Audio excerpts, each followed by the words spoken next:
All right, let's get into Jason Bourne. Back row corner seat.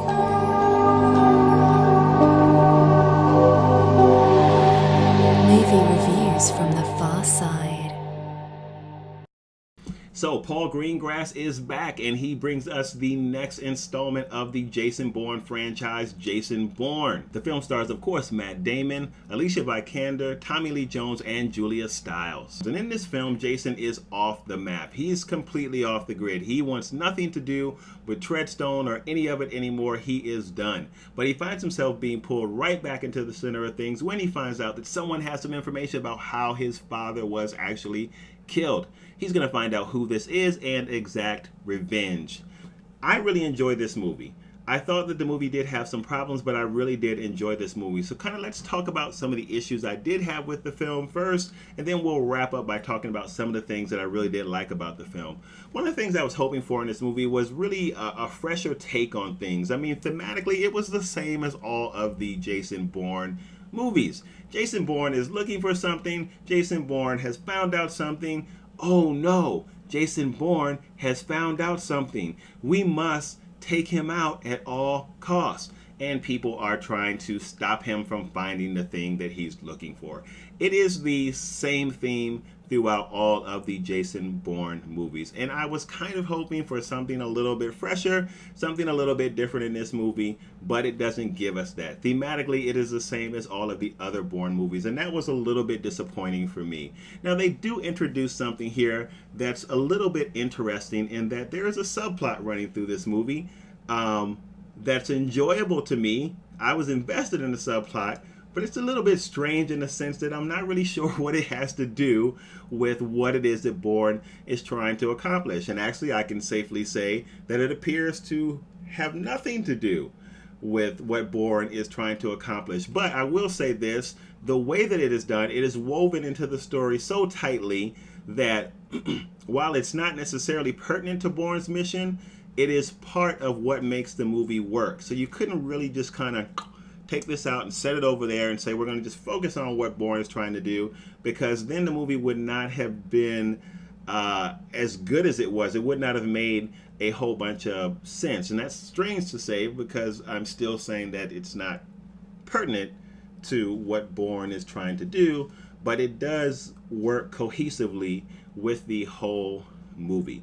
So that was interesting, and maybe that was a way of interjecting kind of something new into kind of the Bourne storyline. So I'll take that because I enjoyed that subplot in the movie.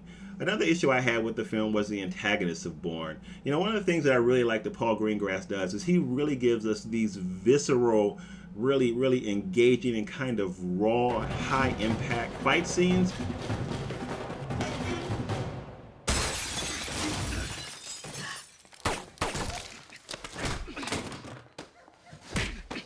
And I didn't feel like we got that on the same level that we were getting it with the other Bourne movies. So I was disappointed about that. Now let's talk about some of the things that were really good about this movie. The pacing of this movie was awesome. It starts out just kind of establishing some things. We find out what's going on with Bourne at this current time, and then it takes off at really a breaknecking pace, and it keeps a really good pace throughout the film. So the pacing of this movie was very good, which to me is really necessary. Anytime you have a film that's over 2 hours long, you better have decent pacing or a super engaging storyline, or else I'm being but I wasn't like that. So this movie was pretty engaging because the pacing of the movie was really good throughout. So that was great. The acting in the movie was awesome. I mean, hey, look who was there. Everybody did a great job. Matt Damon was excellent. Tommy Lee Jones was excellent. Alicia Vikander was really good, and I've not seen a lot of things with her in it, but I'll be keeping my eye out for her because she was really good in this movie. And Julia Stiles was great in this film as well.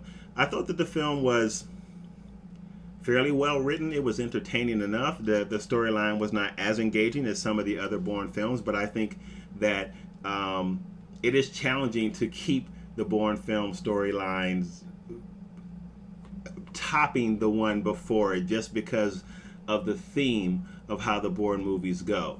But I thought that the storyline was good enough. It was good enough to keep me engaged and interested throughout the whole movie. Cinematically, it was great. Greengrass does a great job of directing the film, and he keeps with a tradition of of the Bourne kind of handheld, the kind of shaky cam in some respects, although not as much as what we've seen in some of the other films. But I did think that cinematically the film was very well done. So all in all, I think that this is a pretty good film. It is not my favorite Bourne film, but I do think that this is a film worth going to check out in the theater. So I'm giving Jason Bourne a 7 out of 10. I say it's worth your money. Go check it out. Hey, thank you so much for taking the time out to watch this review. I really do appreciate it. Please connect with me on my social media links. You can see them there to the right and to the left. And don't forget to hit that big yellow subscribe button. Help me on my quest to trying to reach 100 subscribers. It's my first goal. I appreciate your support. And I will see you guys on the next review. Take care and bye-bye.